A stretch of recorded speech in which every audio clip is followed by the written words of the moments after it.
What's up guys, it's Mark here. I'm gonna do a Q&A today. I posted this picture on Instagram a while ago. I think it was actually like 2 weeks ago. I totally just kind of forgot about it, but I'll answer questions right now. Some of them are basketball related, some of them are not basketball related, but either way, let's go. Does isolation basketball still work? The short answer is yes, that isolation basketball for the near future, and by near future I mean in our lifetime, isolation basketball is always going to be important because when a play breaks down, when you have less seconds on the clock, you're always going to have an advantage by having a great ISO player on your team. Granted, the analytics movement has definitely reduced the amount of times teams allow their players to isolate because clearly, as we all know, isolation efficiency compared to pick and roll, transition, post up even, although post up is technically isolation, but whatever. Traditional isolation is just not as efficient. That much is clear. That much we know. That much coaches know too. But because of the way basketball is constructed, because there is a time limit to how long you can hold a possession, isolation will always be effective. And also, I will say that with the way basketball is going, with a lot of switching, with a lot of guards getting guarded by big men, because there's a lot of pick and rolls run and big men often have to switch on the guards. Guards that have good isolation footwork, that have good handles, that can blow past their man, that have good traditional isolation skill sets, that is actually still very, very valuable because they can take a big man off the dribble. And as comparison, right, Ricky Rubio is not an isolation player by any means. When Ricky Rubio gets switched onto by a big man, there's not that much he can do about it. But when you have a guard who's maybe not the passer that Rubio is, but he's the better isolation player, like let's say Jeff Teague, Jeff Teague can do a lot more off of a switch. So definitely still holds value. But I think teams will eventually try to reduce that less and less. And in general, unless you have a crazy good isolation player like Kevin Durant or DeMar DeRozan, teams will generally always try to stay away from forcing their players into isolation because they know from analytics it's just not that as efficient. Why is your name MDJ? Those are my initials, technically, but technically not. So first name Mark, last name Jiang. The D is actually my given first name, although it's pretty hard to pronounce for non-Chinese speakers. So that's actually why I've been going by Mark my whole life in America, because Mark is a lot easier than De Yuan. So yeah, those were technically like MDJ, Mark, De Yuan, Jiang. And also when I was thinking about finding a good YouTube name, I also found it kind of cool that MDJ rhymes perfectly with NBA. Get it? Like MDJ, NBA? Anyways, whatever. Who do you think will have the best career? Cat, Embiid, or Porzingis? Judging by your comment, I assume you think it's gonna be Porzingis. Honestly, at this point, if I had to bet, I'm gonna bet Karl-Anthony Towns. For Embiid, it's the injury issue, right? And Embiid has only played 30 games in 3 years. But when he is healthy, he's top 20, dare I say top 15, borderline top 10 player in the league. That's how good he was last year when he was healthy. Just a matter of injury with him. Porzingis is stuck on New York. Nobody knows how long it's going to take until the Knicks can finally get some pieces to the point where they're actually at least a playoff team, if not, eventually a contending team. Karl-Anthony Towns is playing in Minnesota. They got plenty of talent. They have Butler, Wiggins. They have all the tools they need to be a championship team.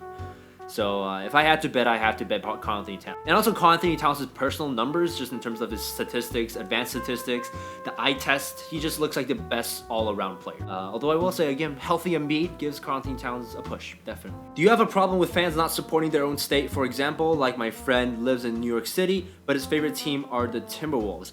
I frankly don't care. Prime Melo or Prime T-Mac? I'm gonna go Prime T-Mac. Just, I think in terms of who I like to watch better, T-Mac was one of my favorite players to watch of all time. Just a perfect combination of a 6'8" guard with incredible footwork, incredible jumper, and just breathtaking athleticism. He was fun to watch. And also just, I think he was probably better. There's a legit argument between who's better, a Prime Kobe or Prime T-Mac. It's legit. If you look at all the numbers, T-Mac back in his last Orlando days versus Kobe, let's say in 2005, 2006, it's a legitimate debate. How do you feel about the triangle system? Should more teams use it, or is it too complicated or hard to work well? So I think I've kind of mentioned this before in one of my previous videos. I think it was the usage rate video, actually. My opinion is that the classic triangle that Phil Jackson ran with Michael Jordan and Kobe Bryant, that doesn't really work nearly as well in today's NBA.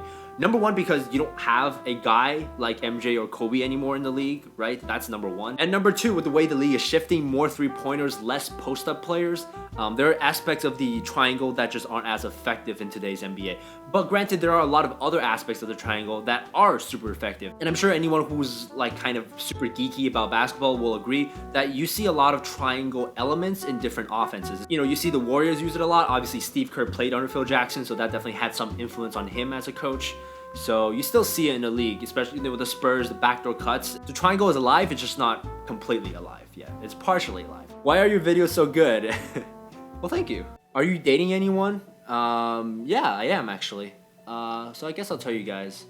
I want to say it's like 5 years ago, something like that. I met this girl. Her name is League Pass, and yeah, she's just been with me ever since. Just, you know, spent a lot of time together, a lot of Friday, Saturday nights, like most couples. And good thing about League Pass is that, you know, she never betrays you. She's always there for you, like 9 months out of the year. The bad thing, I guess, is that she's also in a relationship with like a couple million other people, but that's totally fine. She's great. I love League Pass. Is there any player in the league right now other than Westbrook that you think is capable of averaging a triple-double for a season? I've always thought that LeBron could totally do it if he wanted to. I honestly thought that. I mean, he's gotten really close. I believe 2013, his MVP season, his last MVP season, he put up like 26, like 7 and 8 or something like that. I think if LeBron wanted to, he could, honestly, and I know a lot of people think I'm a Westbrook hater. I'm definitely a lot more critical of him than most people are, seeing as, you know, he's the reigning MVP, and not many things can be said about the reigning MVP, right? But I think, look, there's no denying that Westbrook definitely tried for it. Like, Westbrook consciously tried to get triple-doubles, and he consciously tried averaging a triple-double. Now, granted, it's not like any player, if they wanted to, could just get a triple-double. But I'd say Westbrook, LeBron, Giannis, those would be my top candidates who I think really could do it if they wanted to, for sure. Why is scouting so wrong sometimes? Like, why did the Hornets trade Kobe? Why did the Pacers trade Kawhi? I think it just comes down to that nobody's perfect, you know? Drafting is a lot based on analytics, a lot of it is based on looking at history, but still a good portion of it is human decision. There's always going to be error in human decision. And I think a lot of people forget that, proportionally speaking, still teams mostly get it right instead of getting it wrong. You know what I mean? We tend to look at what teams got wrong and kind of take that, and it seems like there's been a lot of, you know, bad draft picks in NBA history, and we forget how many good ones there are. You know what I mean? You know, hindsight is always 20/20. I think that's the bottom line. And human error is always going to exist. And proportionally speaking, there's still much more times where teams get it right than get it wrong. Top 3 favorite albums of 2017 so far. Shout out Jamari. What's up, dude? I have to put Damn up there. I'm gonna have to put I Decided up there, just because I love Big Sean and his music. I don't think I have a third one. I've recently been listening to some Montana of 300. I forgot what his new album name is called. Is it called Young God? Something like that. A good chunk of you guys probably have no idea who this guy is, but he's got some bars. He's a very good lyricist, and that's kind of what I value a lot in a rapper. I guess those are my top 3. Would you rather have a great defensive point guard or a great offensive center? So the question is, would I rather have Patrick Beverley or Nikola Jokic? I'm gonna take Nikola Jokic. Okay, so there's like a lot of questions on asking why I started YouTube and my Instagram page. As with a lot of things, there's a lot of different factors. There's a lot of things that happened in my life at a particular time that made me do this. But I think the biggest reason, it all boils down to just my passion for basketball. And that might sound a little cheesy or cliche, but it's my truth.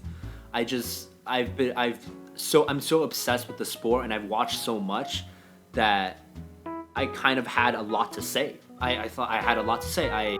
Even in my early days, even back in high school a couple years ago, I would just go on hours and hours just ranting or just debating basketball with my friends. And, you know, I just kind of felt like I was piling up so many opinions and so many thoughts about what I think about basketball, that I just kind of had to release it. And so that's kind of how this came about. And also, I'm at that point in my life where I'm a sophomore in college. I'm not completely sure on what I want to do in the future, but I know that my number one passion is basketball, and so I want to at least take advantage of that passion and build it into something that I can hold and grab on and say, here, look, this is what I've done with my passion. So that's kind of another big reason. Anyways, battery's almost running on this camera. I hope you guys enjoyed the video. Thank you so much for watching. This was taken from my Instagram page that I run, which is @SwitchFactor. You guys can follow me on there for some cool NBA content. And hopefully I'll be doing some Q&As in the future as well. If you guys liked it, leave a like so I know. And thank you very much. See ya. Peace.